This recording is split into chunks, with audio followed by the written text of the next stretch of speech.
আমি কংগ্ৰেছৰ তৰফৰ পৰা শিৱসাগৰ জিলা কংগ্ৰেছ কমিটিৰ তৰফৰ পৰা আন্তৰিক অভিনন্দন জ্ঞাপন কৰিছোঁ। আজি আমি পঞ্চায়ত নিৰ্বাচনৰ কাৰণে আগন্তুক পঞ্চায়ত নিৰ্বাচনৰ কাৰণে জিলা পৰিষদৰ বিভিন্ন আমাৰ দিচাংমুখ মৰা বজাৰ ৰংপুৰ আদি আটাইকেইজনে আহি আজি আমি জিলা পৰিষদৰ নমিনেশ্যন কৰিব দিবলৈ আহিছোঁ।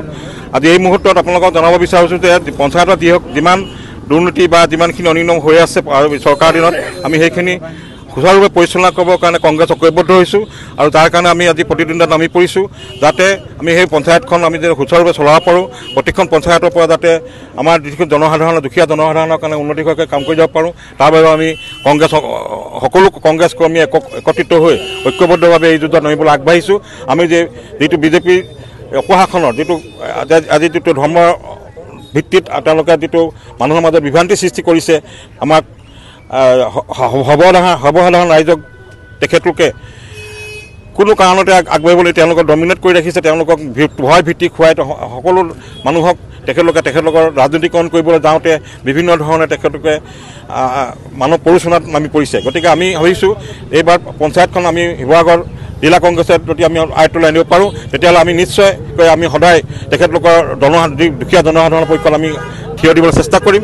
দুখীয়া জনসাধাৰণৰ কাৰণে যিসকল পোৱা নাই, যেনেকৈ আপোনালোকে গম পাইছে যে অৰুণোদয় আঁচনি বা যিবিলাক ঘৰ পাইছে প্ৰধানমন্ত্ৰী সড়ক যোজনা আঁচনি যিবিলাক গৃহ পাইছে সেইবিলাকতো দুৰ্নীতি অনিয়ম তেনেধৰণৰ স্বজনপ্ৰীতি কৰিছে বা বিভিন্ন ধৰণে তেখেতলোকে অনিয়ম নীতি অৱলম্বন কৰিছে। গতিকে এই ক্ষেত্ৰত আমি সদায় ঐক্যবদ্ধভাৱে ভাবি তেখেতলোকৰ কাৰণে আমি চিন্তা কৰিছোঁ। গতিকে আমি আজি জাতীয় কংগ্ৰেছ দলৰ হৈ আজিৰ দিনত আমি আমাৰ জিলা পৰিষদৰ দিচাংমুখ জিলা পৰিষদ মই দিচাংমুখ জিলা পৰিষদৰ পৰা মোৰ নাম শ্ৰী বিভূতি কুমাৰ চেতিয়া।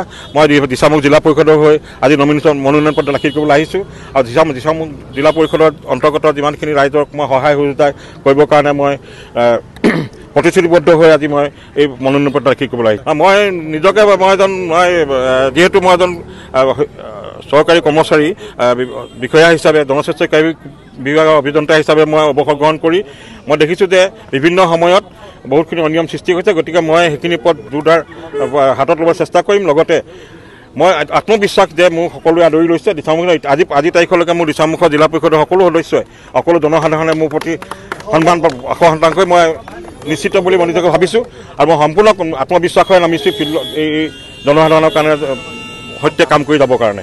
মই ৰংপুৰ জিলা পৰিষদৰ পৰা খেলিব ওলাইছোঁ। মোক ৰাইজে আগবঢ়াই দিছে আৰু কিমান পাৰ্চেণ্টেজ বুলি ক'বলৈ গ'লে মই 100% কনফিডেণ্ট, কাৰণ মই জানো মই ৰাইজৰ হৈ কাম কৰিম আৰু ৰাইজে মোক নিশ্চয় আগবঢ়াই নিবই। আৰু আমি য়ং জেনেৰেশ্যন নহয় জানো, যুৱ প্ৰজন্ম, তো আমি প্ৰতিশ্ৰুতি নিদিওঁ, আমি কাম কৰি দেখাম।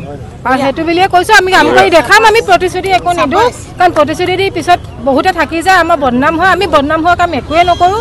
আপোনালোকে যেতিয়া আমাক আগবঢ়াই পঠিয়াব আমি যিখিনি পাৰোঁ আমাৰ ফালৰ পৰা আমি 100% আমি চেষ্টা কৰিম আমি কামখিনি কৰিবলৈ।